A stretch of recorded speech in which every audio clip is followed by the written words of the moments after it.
This is Catherine Parker from The Haunting of Hill House. You're listening to Derek Thomas and the Monday Morning Critic podcast. It is very good to meet you, sir. We have much acquainting to do. Yes, sir. And this is your grandson, Solomon Northup Staunton.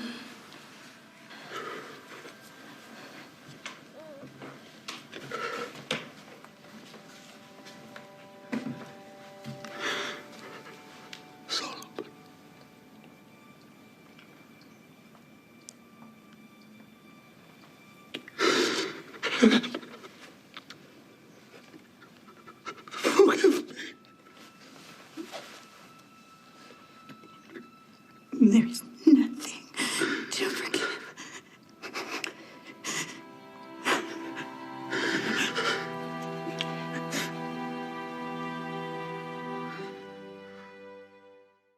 My next guest is a two-time Emmy-nominated actor who is talented as she is beautiful. Please welcome Kelsey Scott. Kelsey, how are you today? I'm wonderful. How are you? Good. So, when I prepare for interviews, I do research. I try to watch other interviews. So I'm piecing together your life here, and you have to help me fill in some gaps of time that I couldn't fill in. All right, let's do it. Yeah, so you're born in Atlanta, by the way, which I love. I've covered 2 Comic-Cons in Atlanta, and I absolutely love the ATL. So that's where you're born. Am I right with that? Yes, absolutely. And you did a lot of theater work. Is that what kind of gets you going through, or does the theater work come after that? No, it came first. Stage is kind of where I cut my teeth on acting as early as 6 years old. Wow. So you're one of these actors, because I have, believe it or not, it's probably like an 80-20 split. You're one of these actors that believes 1,000% in theater. Oh, my goodness, yes. Theater it will always be my first love. Yeah, and the more I hear people like you say that, and I've had tons and tons of guests say that, I wonder how those who aren't so much feel that way, or feel that theater isn't the only way to go. I sometimes wonder if you almost have to pay not pay your debt, but you have to invest your talent in a theater format. Is that a good or a weird way of looking at it?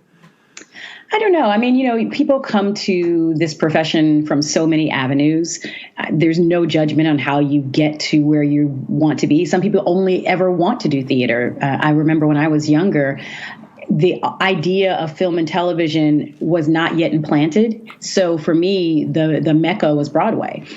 So some people, that's exactly where they want to be the entire time. And others, they start out, watching the television shows and watching the movies and saying, I can imagine myself on the big screen. So I don't know that there's a particular path that you have to take to be legitimate, but I think that there's definitely a club of people who would give anything to be able to do theater forever. Not exclusively, but forever.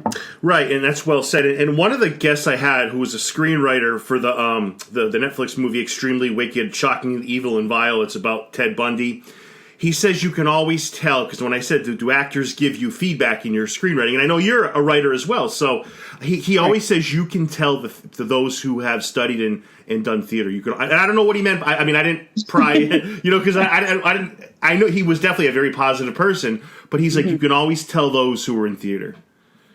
So for whatever that's worth. Take the positive spin on it. Why not? Yeah. So you start in Atlanta. You did theater. So you end up at Florida A&M. Am I right with that?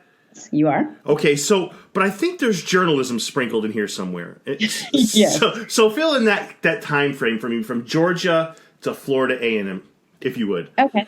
Well, like I said, I started really young on the stage, and I went to performing arts high school as well. So while I was doing the fame school, so to speak, our version of that in Atlanta, I was also still doing theater outside of school. And then I also did a sitcom when I was a child. So I was pretty deep into the whole thing. And so by the time I got to graduation, my idea was I want to move to New York and I want to do Broadway. And that's my path. I don't want to do college. And that's what I told my mother, who, by the way, was a college professor. So that didn't go over really well.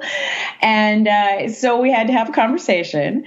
And she just really wanted me to get a degree. It's the parents wanting to make sure you have something to fall back on, make sure that you get, and because she was an educator, of course, that was really important to her. And so our deal that we made was that I would go to college and get a degree in something that was non-arts related. And after that, anything I wanted to do, she'd be completely behind me and support me 1,000%. And so I was trying to think of what I wanted to do for 4 years, because right. If it wasn't acting, if it wasn't singing, then, what did I want to do? And I'd always loved to write. My grandmother was a writer, and she moved in with us when I was a child after my grandfather passed away. And being around her and, hearing her clicking away at the typewriter, and it just instilled another love in me. So I said, okay, I'll write for 4 years. And then I said, okay, it can't be artistic. Okay, so journalism. All right, well, okay, but I got to get something that feels like, okay, broadcast journalism. So that's how it happened. And then when I was researching schools, Florida A&M had one of the best journalism programs in the country, and it wasn't too far from mom, but it was just far enough for me. And so everything worked out. I just want to go back on a few things you said. The show that you were on when you were younger, I want to make sure it's the same one I'm thinking of. What show was that? The Robert Guillaume Show. Robert Guillaume might be one of the sweetest men ever. Like, he seems like he's one of those people, and I hope I'm right, because you never know people from, behind the camera. Because he's in the movie Big Fish, and he just seems like, and he was in so many things, he seems like because I know he's passed, but a really good human being. He was. I mean, if you had to have someone to kind of introduce you to the big time, because doing that sitcom was obviously miles, not just in distance, but just in experience away from the things that I had been doing as a child.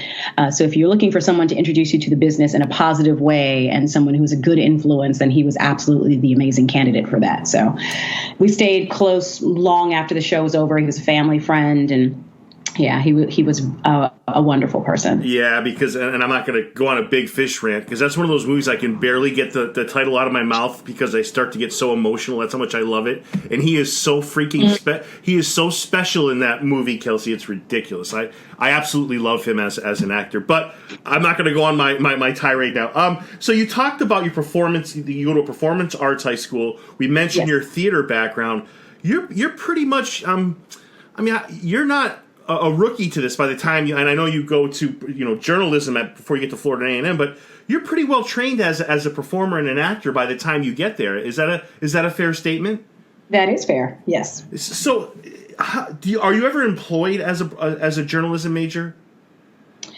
No, in journalism, you mean? Yeah, in any type. Like, were you ever paid to do anything in that field? I know that was your major, but are you ever paid for anything in that field? Not for journalism, no. I mean, the degree was wonderful. The program was amazing, and even though it wasn't creative writing, there's an element of creativity to it. So I just kind of imbued my creativity into what was expected from a journalism student. And again, it was broadcast, so that was great in terms of learning editing and shooting, and all of that has come into play in my life at some point. Yes, that makes sense. Right. So I think it was a happy marriage. And while I was there, another classmate and we actually created a television show.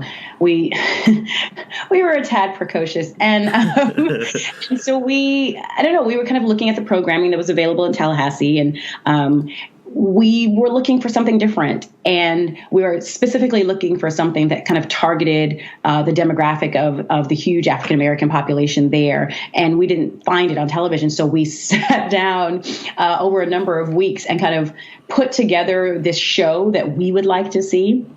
And we finished this proposal of sorts. I guess you can call it a proposal. And we're like, okay, great. This is what we want to see. Now, what should we do with this? And so we kind of put on our cutest freshman duds and set up a meeting with the general manager of the Fox affiliate in Tallahassee. Wow.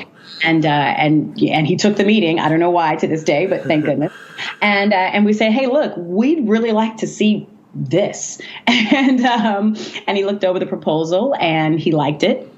And he said, okay. He said, well, I'll tell you this. He says, I don't have any money for you. I don't have like a crew for you. I don't have any equipment. But if you hand me a tape every week, I will air this show. And so we got to fundraising and figuring out how to make this show happen. And it took us almost 2 years, and we did it. And that show aired in Tallahassee on the Fox affiliate for about 5 years, because it went on after we graduated, because we ended up training students that come behind us to keep the show going. And it's called Snake Eyes because the mascot for Florida A&M was a rattler. And yeah, so then it was even a better marriage, because now we were taking the skills that we were learning as broadcast students and literally applying it to, I mean, you can put job in air quotes since we weren't getting paid, but we ended up, training our classmates before we would even get to that level or that class in the curriculum. We had to be doing it so that we could deliver this tape to Fox. So it was an adventure. Yeah, and I'm going to say that, it's clear that you have a passion for this, right? Because, I mean, all the moving you've done in your life for acting, this whole experience, what you just described, is amazing. I mean, for every one Kelsey Scott, there are thousands of those that just can't get where they want in life. So it does take a lot of initiative. Are you ever at the point where you're like, wow, I mean, this is great, but like something has to happen quickly? Did you ever doubt yourself? Because you make a lot of sacrifices for sure. I mean, what you just said, and the moving you've done. Do you ever look at it that way? The sacrifices paid off, or was it always a labor of love? Did you ever doubt what you were doing? Yes. I still do on days. It's not a kind path. And there are certainly moments where you feel like, what am I doing? Am I wasting my time? Am I fooling myself? Am I a fraud? I mean, that happens all the time.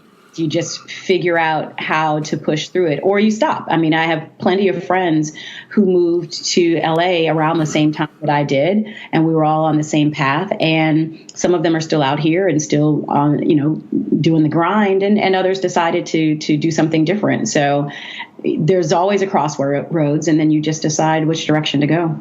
Yeah, and then so take me from Snake Eyes to your very first opportunity where you're like, you know what, my risks paid off. I'm still, obviously you're still grinding as an actor. I get that. But where's your first opportunity? And I know you did that sitcom when you were younger, but as an adult, when is that first opportunity where you're like, wow, this is some of my hard work is actually paying off? Well, it kind of depends on which medium you're talking about, because like you said, I'm also a writer. Right. And I got a graduate degree, MFA in film at Florida State, so I'm also a director. So there have been a few different times when I felt like the work had paid off. So which one are you asking about? Well, I'm glad you mentioned that, because I thought I heard Florida State in one of your interviews. So you get your Master's of Fine Arts at Florida State. Yes. Yeah, and I can't believe I didn't ask you about that. I mean, how helpful has that been? You're right. You're a writer. You're a very successful writer. So talk a little about that, your time at Florida State. Did you find that kind of also goes into what you've developed as an actor? Has it really helped you, even though it's a writing, situation? Do you find that it's helped you as an actor, your time at Florida State? Definitely. And it was actually a production degree. So they taught us everything. So I can sound design, I can edit, I can direct, I know my way around a camera, and obviously the writing. So you didn't kind of focus on one of those. You got the entire education. So the transition happened thus, because of course I'd never wanted to go to college in the first place. So I didn't imagine I would go back. But while I was at Florida A&M, some students there made an independent film, and I ended up acting in the film. And it was the first time I had been introduced to actual film. So I was like, why is the camera running separately from the sound? And who is that person? And why are they writing everything down? And so I just got absolutely enchanted by everything that was happening on the other side of the camera. And so it was at that point that this kind of curiosity about the production aspect started building in me. So once I graduated from Florida A&M, I took a year and I was just working in theater in Atlanta. And then I decided, I would like to see what's going on with this film thing. I'd like to pursue a degree in it. And once I started doing my research, I realized that one of the best film schools in the country was right across the street from FAMU. A second, I was just there. I didn't know anything about this film school, and but luckily that worked out as well. So that degree definitely has played into everything that I do now, because now I am on both sides of the camera. So I'm utilizing what I learned as a screenwriter, because I'd written before, but I hadn't written movies. It's a completely different approach to writing. Sure. First it was the creative writing with Grandma, then it was journalism, and then it was writing for the screen. So at this point, I feel pretty well-rounded as a writer, but all of those skill sets I use now. So as an actor, I edit my own reels. When I do voiceover work, I can do it right at home with my own microphone, and I can, open up whether it's Pro Tools or Audacity and do that myself. So I am using kind of everything that I learned to further essentially what was always my passion. Right, and that's so well said, because you're legitimately, you're the complete package from what you did at Florida A&M to your writing. Are you ever on set at to a point where, like, you see what the screenwriter say if you're in a movie as an actor, and or a TV show, you see the writing? Are you ever, because of your writing background, are you ever like to yourself, boy, I don't think I would have gone there. I probably would have just written it this way, because I know that's had to happen, right? Or if you're on set and you're like, Jesus, why? The lighting, I feel like it should be, because of your extensive background, you must second guess. And it doesn't always have to be like a negative thing. You could be like, you know what? Because some screenwriters are open to, I will change this. Or some directors will say, you know what? You're right. That should go that way. So has that ever happened to you? Has that situation ever unfolded? Yes, many times. And, you make the decision about whether or not it's something to mention or not. It happens less on larger productions. And usually when it comes about, because I love to do shorts. I love to do favors for my friends. I love to do experimental stuff. So I'm not just doing things that you're going to see on network. I'm also in somebody's short film in a festival. And so sometimes those are training grounds for people who are, looking to elevate in their professions. And so some of those things are not as second nature to them. And depending on my relationship with them, whether or not I'm just someone that they brought in literally as an actor, or if I'm a friend doing a friend a favor, then I will feel more comfortable perhaps making a suggestion on the side. It's never about doing it out in front of the crew so that somebody might potentially be embarrassed or feel like, their position is being challenged. It's always about over to the side. Hey, I just wanted to mention such and such. Or I'm huge on continuity, because I pull that out in movies all the time. So I might say, actually, that was in your right hand last time. I'll do that all the time. That I'll cop to. But I also think that that's just going to help them in the editing room later on. Sure. Because that's not going to mess up your shot, or have someone like me in the audience saying, that was in her right hand last time. So where were you on the Game of Thrones when they needed a Starbucks cup out of the picture? I know, right? Where was I? I wasn't on set, that's for sure. Yeah, and I don't want...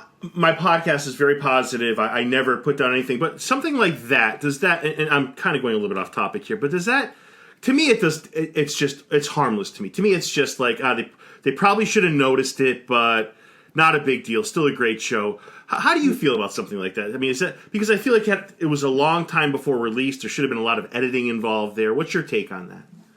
Oh, I don't know. I think that stuff happens. Yes. We have to allow for the fact that we're human. And could it have been caught at different levels? Sure, but it wasn't. It's okay. Right. We know we're creating these worlds. Let's not pretend that it's actually a real world. We are creating it, and sometimes things slip through the cracks. No biggie. Yeah, and great for trivia. Speaking of trivia, and I'm jumping all over the place here. I was on your website, which I love a lot. Thank you. Did you are actually, speaking of trivia, you are actually a Jeopardy question. I am. It was kind of crazy because I didn't know what was going to happen. When you saw that, were you like, what the? That had to be like mind blowing to be a Jeopardy question. That's on the par of having your own action figure. Like, that is awesome. Like, what were you had to be like blown away by that? I was. That's absolutely one of the coolest things to ever happen to me in life. And what happened that day was I got a text from a friend with a shot of the, just the kind of blue box. And I didn't know what it was. And I was like, oh, my friends are so sweet. Look at them photoshopping it so it looks like And then the text kept coming in. And I said, wait, what are you guys talking about? And that's when somebody told me. And luckily, they were on the East Coast. So I was able to catch the West Coast airing of the show and actually record it. Oh, that is so cool. And we're going to get to a bunch of your filmography here in a second. But, that's what you mentioned this before, and I want to touch upon this. You talk about how you help friends or you do shorts. See, that's what people who want, I feel like some people who want to be actors don't see, right? They see you on the big screen. They see you in these wonderful shows on television. But what they don't see is your love of acting in these shorts. They don't see your love of acting in maybe in theater. You are sincerely passionate about this. And I feel like some who want to be actors only see the finish line and the accolades, but they don't ever see the process and the struggle and the doubting of yourself, right? Is that a fair way of looking at some people who want to get into the field of acting? It's fair. And I think also that is that's emphasized with social media. And, we are both the perpetrators and the quote unquote victims of it because, there's a whole life that social media makes you look like you have. And part of it is true. And part of it is promotion. And so you want that particular, image of oh, this life is great out there because people gravitate toward that. And if they gravitate toward that, then they gravitate toward you. And if they gravitate toward you, then you become a commodity to the network or to the studio because they want people that have a pull, a fan base already. So it's all mixed in together. But then you also want people to understand that the same way there was a Starbucks cup in that scene, we are still creating a world. So allow me to be human as well. Yeah, that's well said. And I don't know. I just there's something to be said for that because I feel like fame. You didn't say this, but I feel like fame can be cheap, right? Whereas what you have is a passion and a love, and that can't be forged. That can't be. I mean, that's not forged. Sorry, that can't be fake. That can't be.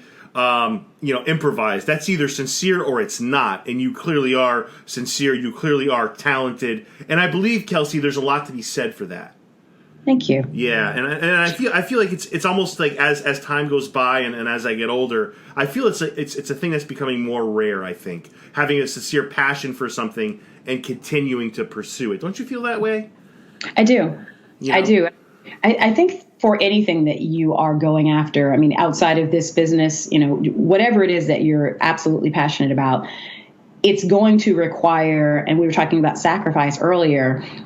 I don't know anybody who just, they get, popped on the head with a magic wand and then they have everything they want. There might, certainly there are exceptions to the rule. So there might be some people who've got really great nepotism going. But for the majority of the world, you have to work at it. And if you really want it, especially above anything else, you have to sacrifice for it and you have to make some pretty difficult decisions about it. And so why would you do that for something for which you're not passionate? Like, it doesn't make sense. Like, if you could do something else that wouldn't cause you that sort of troublesome nights or doubtful thoughts or putting aside things in your life that are particular benchmarks for what we consider to be the traditional path. If it could be easy, then you'd go the easy route. You'd only go the difficult route because it's something you really want on the other side. I mean, look what you've done. Your journalism degree, the MFA at Florida. I mean, the road you've taken. I just feel like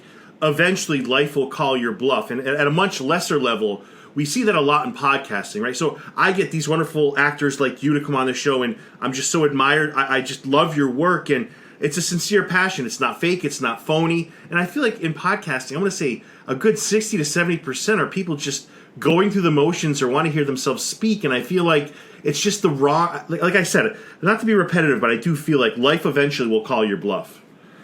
That's a good way to look at it. Yeah. I'm going to write that down somewhere and put it on my...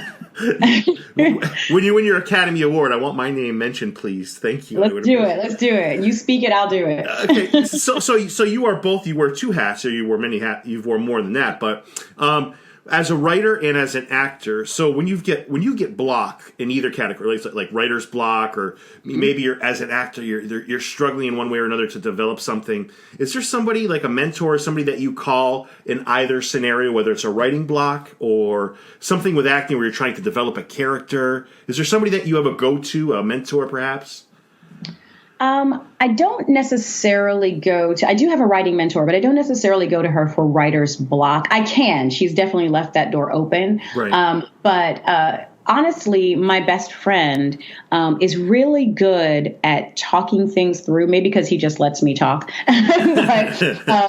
But I find that when I'm having difficulty with a script or something creative, even though that's not his profession at all, he's really good at just kind of like talking story with me and asking me questions. And maybe because he's not in the industry in that way. I mean, he's done some acting, but he has what I call a real job. He's a firefighter and a paramedic. I was like, you save lives daily. Like, you have a real job. But maybe because, he's so grounded in the real world and real trauma, when I talk to him about things, he can tell me whether or not, like, oh, I don't know, that feels a little surface, or I'm not sure, maybe you need to go a little more deep, or maybe you need to go deeper because I'm not feeling that viscerally. And I'm like, so specifically for writer's block or for just kind of talking through creative ideas, I find that that my best friend has been very useful and helpful in the past. And for acting, I lean a lot on my peers who I admire or I respect, or I think they have a strong foothold in the craft.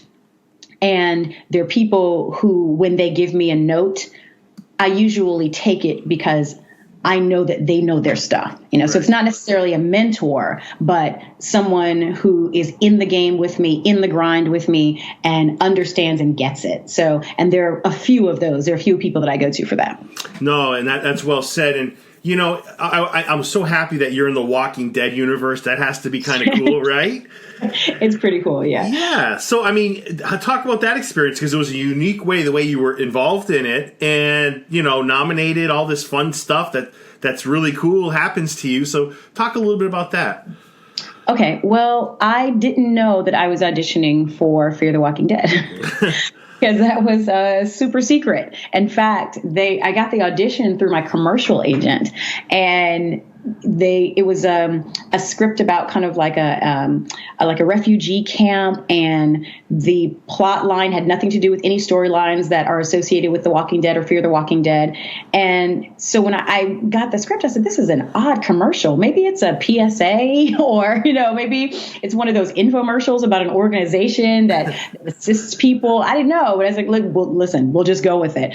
And so I went through the audition process and then the callback process. And so at one point I called my agent and I said, do we know what this is yet? And she said, no, we don't. And then she called me back and she said, okay, you booked it. I was like, oh, great. What is it? She's like, I don't know. And it wasn't until I was called from the wardrobe department for fitting that somebody said Fear the Walking Dead. I was like, oh, well, great. That's wonderful. And so they had come to us through our commercial agents because it was one of their digital series, which would be airing essentially in the commercial slot of Walking Dead. So although it wasn't a commercial, it was just an odd hybrid type of thing, which is why it didn't come to us directly through our theatrical agents. But it was an amazing shoot. Multiple days of getting dirty and going in caves and running from zombies and killing zombies. And I became really close with my co-star, Michelle Prada. And so we had a blast. And it's great to be a part of this whole universe. Yeah, and it's such a cool way that the way they integrated you into that. And I have to say, I feel like from talking to a lot of Walking Dead actors, they do that a lot. They change names, they change scenarios. Why do you think they do that, Kelsey? Is it just so nothing gets out there, or is it? I'm sure that's what it is. I mean, it's so easy for plot lines to leak and that sort of thing. And so I'm sure that's, I mean, and I've had that happen on other shows too that weren't like Walking Dead related, where you have to audition a lot of actors. So you have to send out elements of the script, but you don't want a scenario where that plot line gets out. So you change the character names or you change the situation. And that happened to me on How to Get Away with Murder. It was, genders were switched around, the relationships are switched around in the audition sides, and then of course once you book it, you get the real deal. Yeah, and well said. And you have a great filmography. I handpicked 3. We just talked about one. The other is you had one episode, but I thought it was a really important part, and that's True Detective. Do you, no matter what set you're on? I mean, in this case, you have Woody Harrelson and Matthew McConaughey near you. I mean, do you ever pick up on them? I mean, I have 2 questions. The first is that, I mean, do you learn on a set like that with superstars like that? And are you ever, and this is, sorry if this is a Bush League question, are you ever starstruck in that scenario? I am always a sponge. So whoever I'm working with, if I see, it could be something behind the scenes or it could be something on set. It could be how people relate to each other. It could be, or it could be something acting related. So yes, I'm always looking, I'm always watching, I'm always picking up anything that could be useful for the next thing that I do or what I'm doing in that moment. So an emphatic yes to that question. Yep. Have I ever been starstruck? It's an interesting question because having been in the business since I was young, it's actually pretty difficult for me to be starstruck because I've seen so much for so long. I absolutely respect people's work, but going mute is another thing. That did happen to me on the set of Grey's Anatomy. And it was really about being such a fan of the show and then all of a sudden being on the set, something that I've seen on television for, however many episodes, and all of a sudden being there. And I was in a situation where I was just kind of staring straight ahead, not knowing that I was doing this kind of frozen statue thing until I realized I was actually staring at one of the actors and she was looking back at me, wondering why I was staring at her, and I tried to play it off. It wasn't very smooth, not my best acting moment. But so that happened on the Grey's Anatomy set. But the one time in this entire process, in my entire career, that I really, truly lost the ability to speak was when 12 Years a Slave won the Best Picture Oscar. And so the entire cast and crew, of course, they're going up on stage after Will Smith makes the announcement. And Benedict Cumberbatch says, "After you, you'll go walking up the stairs." And I just couldn't speak. Normally I would have said thank you to him as he let me go up the stairs ahead of him, but I did not. We get on stage and Alfre Woodard, who has been amazing the entire time, grabs my hands and says, "Oh, hi, beauty." And I just look at her and I don't say anything. Congratulations are going around and I just don't need to say a word. And so finally everything is over. We're leaving the stage. I had not actually met Brad Pitt until that moment because we weren't shooting on the same days. We didn't attend the same screenings. And so the first time I ever met him was on stage at the Oscars. And so we're walking off. He shakes my hand and he says, "Fine job." Crickets, just nothing. I had nothing to say. And it wasn't until I go backstage, I pass Will Smith, I pass Ellen DeGeneres, I make it back to my seat to pick up my program because I got to have this souvenir. And then my voice returned. So I'm going to say that was my starstruck moment, but it was about just the whole Oscar stage experience. And that rendered me mute. Yes. Yeah, and I'm going to end with 12 Years a Slave, but I'm going to come back to that. I have a lot to say about that. My other thing was, so when you do True Detective, right? So you definitely answered the question, but is it so not with True Detective? Let me put that on pause. Is it unprofessional to be like blown away? I would think it's a compliment. Like, I mean, if you're asking for autographs and selfies, I would think that's ridiculous. But like, if you're like just like, I'm so blown away by this or that, and it's not in your nature, clearly. But is it considered unprofessional, you think, just in your opinion?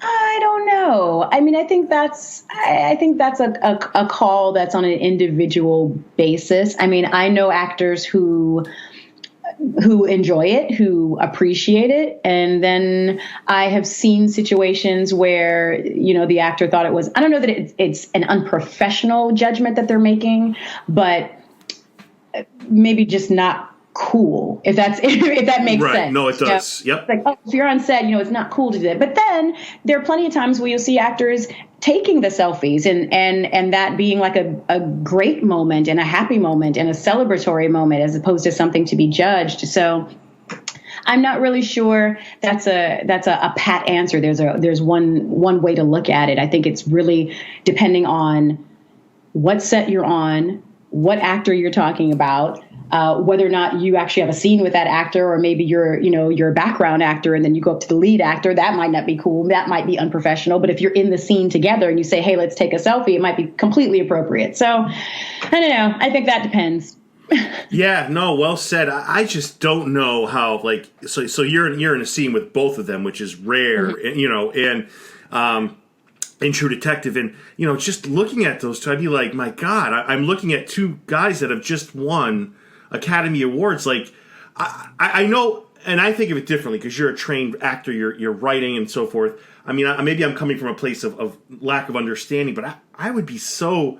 You're not, but so intimidated. I'd be like, I hope my stuff is good enough. Like, I hope what I'm about to say, whether it's one line or 1,000, I hope I hope they're okay with it. I hope I'm at their level. I mean, but that's more of a sign of a mental illness on my part. But like, that's just the way I do it. Now, I definitely have been nervous. I don't know that I've ever been intimidated, but certainly I've been nervous. Absolutely. You have a scene with Viola Davis and you want to make sure you're up to par. So right. No, that's there. And I think if it kind of like jumping back and forth, one, in terms of like the selfie and going up and being a fan as well, I have certainly, after the shoot day is over, if it's somebody that I've admired for years, I will absolutely say, listen, I just want to say I've been a fan of your work for years, and I really appreciate that we've been able to share the screen together today. I've definitely done that. Right. But if we got along really, really well, then there might be a picture. But that happens after the day is over. Like, when we're in the moment, it's all about me making sure I do my job. And yes, those nerves have certainly been there for some of the people that I've had the opportunity to share the screen with. Because you're right, there have been the Matthews and the Woodies and the Violas, and I mean, I think I've managed to share the screen with some icons, and so I certainly don't want them to feel like casting got it wrong. I want them to feel like you're acting with someone that's more of a peer. So I work at it, and I do get the nerves. Yes, that happens. And that's a classy way that you described how you handle that. And I want to get into 12 Years a Slave, but I want to do that from the writing hat that you wear. How happy were you, whether it's your lines or someone else's, with John Ridley's screenplay? Oh, how happy was I with the screenplay? That's interesting. I've never been asked that. I mean, I thought it was very well crafted. I mean, I think that, and having read the book, the screenplay was kind to some of the atrocities that were in the book. I know a lot of people reacted to what they saw on the screen, but if they read the actual memoir, I'm not even sure they'd be able to handle it. So I thought that John did an amazing job of taking what was in the book and putting it on a plate that was not.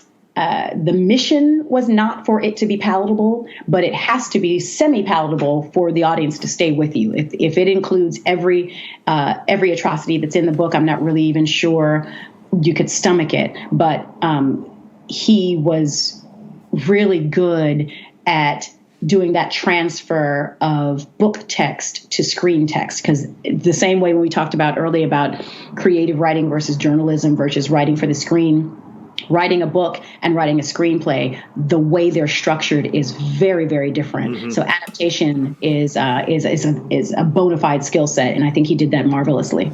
Yeah, and you legitimately just stunned me by saying the book is, because what was on screen was very hard to watch, right? Right. If you're telling me the book was worse, I mean, that is unbelievable. Yeah. That is unbelievably, like, I have to say, I was raised religious. I'm not sure I'm religious anymore, but I definitely believe in the concept of hell. And what many of these actual characters went through was absolutely a hell on earth. And I can't even imagine the book being worse. That is unbelievable to me, Kelsey. Wow. So you work with a lot of great people in this. I mean, we talk about learning on set. I would imagine that Steve McQueen would be a director that would offer that type of platform where you could really learn what he's doing, right? He's just an amazing director. Yes, absolutely. I had a lot of fun working with Steve. I think his was the first actor-director relationship where I felt completely trusted as a professional. And I never thought of that before that experience, but there was no sense of micromanaging. And I say that in the most positive sense in terms of the directors that I've worked with in the past. But he said, okay, you're the person for the job. I trust you to do that. And certainly he's going to give you a redirect here or a nudge in this direction. But he brought you on because he believed you were the one and you know your craft. I know it sounds a little vague right now. Let me give you an example. So in the bedroom scene where Anne and Solomon are just in the bed, just kind of looking at each other on the page in terms of the screenplay, it said something akin to, they lie in bed looking at each other. You can feel the love between them. It was something like that. And so that doesn't indicate, of course, any blocking, and there's no dialogue. And so what happened was Chiwetel, Steve, and I were in the room, and Steve says, okay, so do you guys need me for this, or can you handle it? And so I never had that question posed. And we said, yeah, we can handle it. Sure. So he clears the room. Chiwetel and I have conversation. We're like, okay, what does this look like? What does this feel like? What makes the most sense to get inside their heads to convey this on screen? Steve comes back in. He says, show me what you got. We showed him. He said, great, let's shoot it. I need the camera here. I need the camera here. I was like, wow, who does that? Who says, you've got this. Okay, great. Now I'm going to shoot it.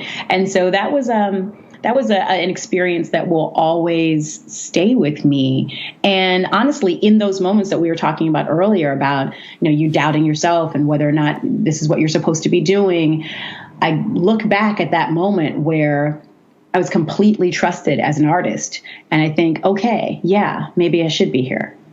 No, that is so well said. And your entire experience, right? Because we talk about learning, whether it's from another actor, your entire experience in that movie, I have to believe, not because of the awards, certainly because of the story, has to be nothing short of unforgettable. Oh, right. Right. The rapport that you have with Chiwetel is just so amazing. Talk about that. You guys there's never a moment where I wonder if Anne and Solomon are not a legitimate or a real husband and wife, because sometimes you watch a movie and it's like, yeah, I'm not buying this relationship. I completely bought it with the two of you, and I hope I hold my stuff together here, but at the end where he's apologizing for his appearance, and then Anne comes over and says, like, and you know the line better than I do, but it's like, basically, what do you don't have anything to be sorry for. Like, right. This movie is just so good. And just talk about your rapport with Chiwetel. Thank you. It was, I think, when you encounter an actor who is open, then anything is possible. Because you're right, you meet on the day sometimes, and then all of a sudden you're a married couple and you have to convey that you love each other, which was the situation for us. So sometimes you have some rehearsal time together, but oftentimes you don't, and we did not. But we met that day, and we were able to really just kind of open ourselves up to the idea of this love. And it had to translate, because it was his driving force through the entire film. What kept him alive was trying to get back to his family. So if we didn't establish that, if we didn't really get our hands dirty with that kind of commitment, then it never would have played. And so I think we were both very aware of that responsibility, and then just very open to the process of connecting.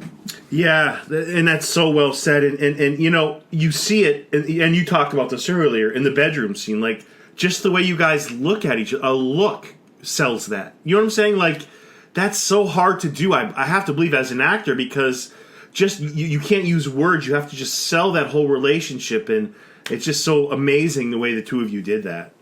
Thank you. Yeah, and I'm not big on awards. This movie deserved every award it got. There's a but here. Okay. Nothing, no disrespect to Matthew McConaughey, but I have to say, being a movie buff and historian, I just feel like Chiwetel got, I don't want to say robbed, but I was really I don't know what the right word is because I don't want to be negative. Because Matthew McConaughey's performance is phenomenal. Yes. It's almost like a situation where it's unfair. Like you have two actors and there's not one that was better than the other. Like, if anything, if I had to pick somebody, Chiwetel would have certainly won that for me, because there's not a moment in his performance where you're like, it's just every pain that character feels, you feel it as well. There's never a moment where it's like, yeah, I'm not buying this. It's all that and more, right? Is that a fair way to look at it?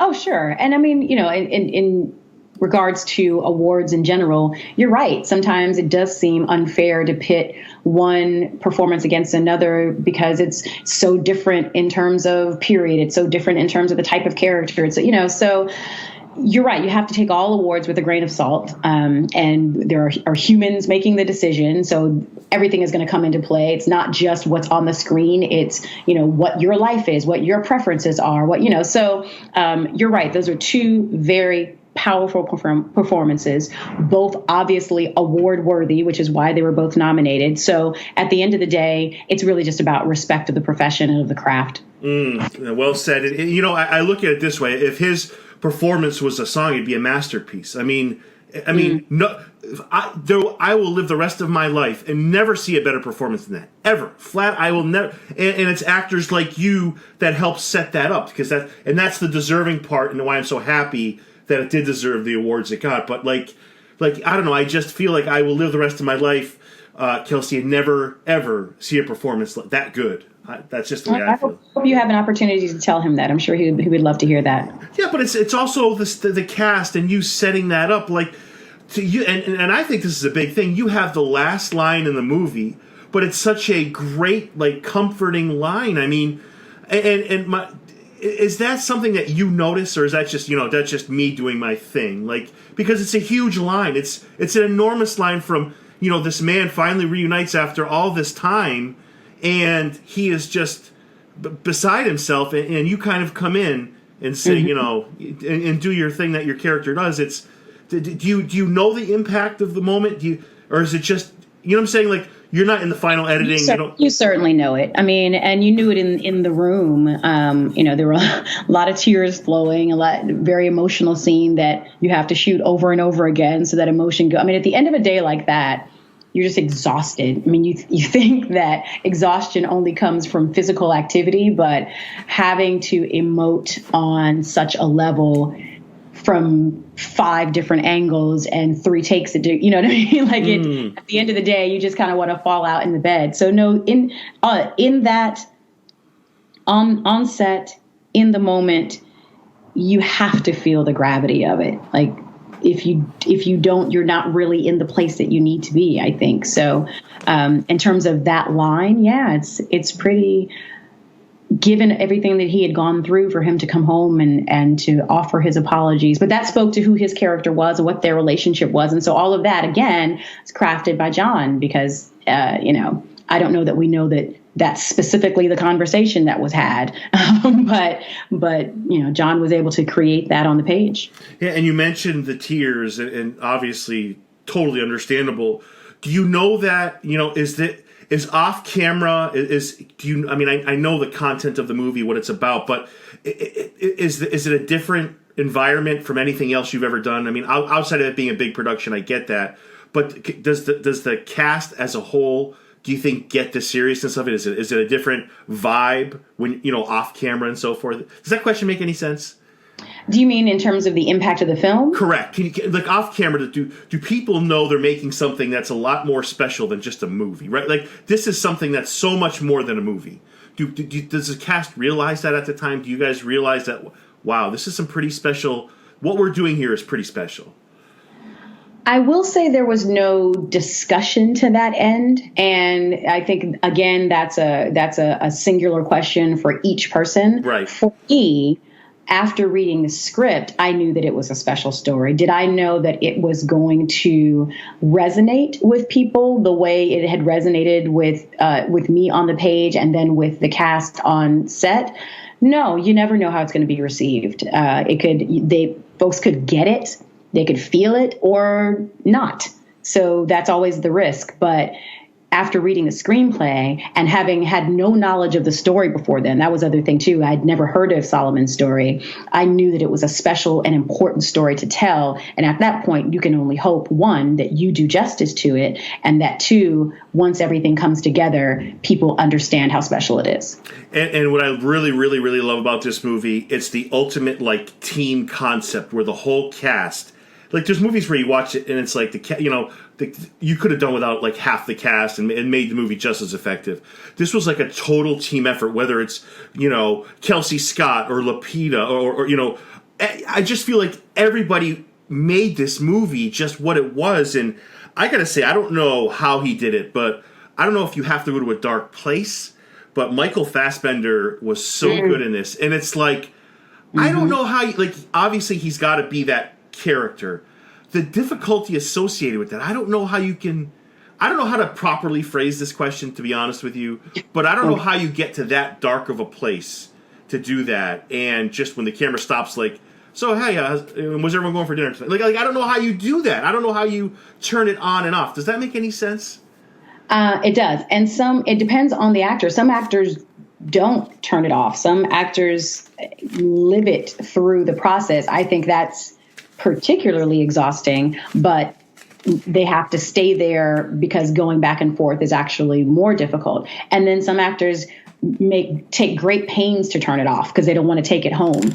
You'll find that especially with people who have families that they're going home to. They don't want to bring that kind of darkness home. But it's an individual process. Some people think, the more method idea of living that the entire time. I've heard stories of actors who, when they're doing a project and they have an adversary on screen, they can't associate with that actor off screen because they need that animosity to keep living in them. And so if they treat them, if they go out for drinks after work, then the next day it's more difficult to have that kind of animus. And then I've heard of actors who, again, go the exact opposite. They're like, man, let's get to real life really quickly because I don't want this to swallow me whole. So when you say you don't know how they turn it off, some people don't.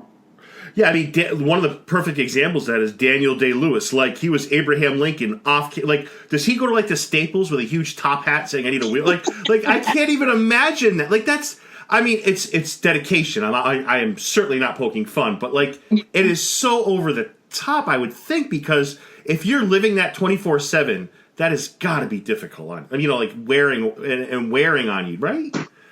Yeah, I mean, but it's also what we signed up for. Yeah. So your wonderful career, you're a writer, you've done acting. Is there anything you wanted to promote? Get out there. You've given me an hour of your time. You're so kind, and I can never thank you enough. I mean, it's a pleasure. And let me just thank you just for just all the work you've brought forth and all the great roles you have. And, thank you for letting me at least, be a part of that, like watching it. And, people, I think, owe actors a thank you sometimes because they bring us these wonderful works, and you're certainly no different. So I really just wanted to say thank you and also thank you for coming on the show. Is there anything you wanted to promote or get out there that you're working on? Well, I'm actually, like I said, I'm the writer and the actor. And so I have a couple of projects that I'm working on, not only as a potential acting vehicle and as a writer, but I'm getting into producing them as well. So helping them to get to the screen. So not that there's something to promote in that aspect, but that is something I always kind of want to put out there because people talk about what's the next step. And I think the next step is being a part of the process of something coming to fruition, not just being on the end where someone hires you into the gig. So there's that. But yes, I've got a few movies coming out. One is called The Dark Red. One is called Keys to the City. And I am always just looking to revisit the stage. I'm actually doing a show right now in the LA Fringe Fest. We're a couple of shows away from our closing. Kind of like a black box feel, small capacity in the room, but it has been such a recharge because for theater, one of the things I love most about it is that kind of immediate gratification in terms of how the audience is reacting to the work. I mean, you can feel an energy in the room. There's the obvious if they're laughing or they're crying, but there's also just this energy. And it's been a beautiful recharge for me. And I think it's got me wanting to maybe look on something large on a larger scale for theater. I mean, ultimately, I would love to do Broadway. I've not yet done that. That's been something that I'm after, but I hadn't had an immediate let's do it now. But now that I've dipped my toe back in theater, we'll see. I might be looking for some roles in New York. We'll see. Okay, so the website is kelseyscott.com for those of you that want to go and see her wonderful website. She is the super talented, beautiful, kind, wonderful, fill in a word here. She's so nice. Her name is Kelsey Scott. Kelsey, thank you so much for giving me an hour of your time. Thank you for having me. This was a lot of fun.